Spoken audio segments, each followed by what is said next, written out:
the film's first stop was the Indonesian island of Borneo, home of one of the world's largest wild orangutan populations. Borneo is very, very remote, and we had to take 30,000 pounds of production equipment upriver on small boats into the jungle.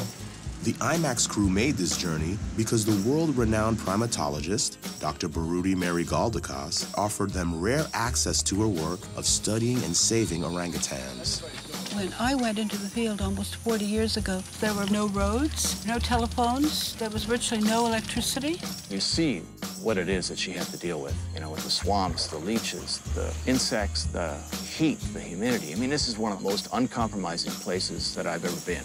And she came here back in the early 70s and built 80 kilometers of trail system to actually get into the deepest jungles of Borneo and pioneered from nothing this whole study of orangutans. Back then, they weren't that habituated, so they'd be little spots up in the trees. And to walk through every day, through the rainforest, how dense it is, and to study these spots up in the trees. The task was not only daunting, monumental. I think what attracted me to orangutans was their eyes. They have a certain kind of calmness and serenity. You come here, and here you are in this amazing forest that's been preserved.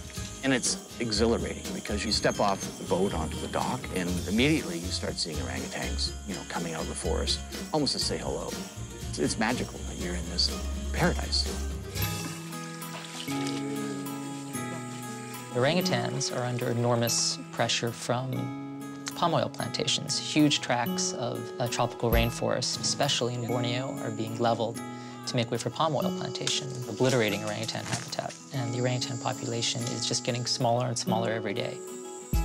I really love orangutans, and I think we have a very strong responsibility to make sure they don't go extinct.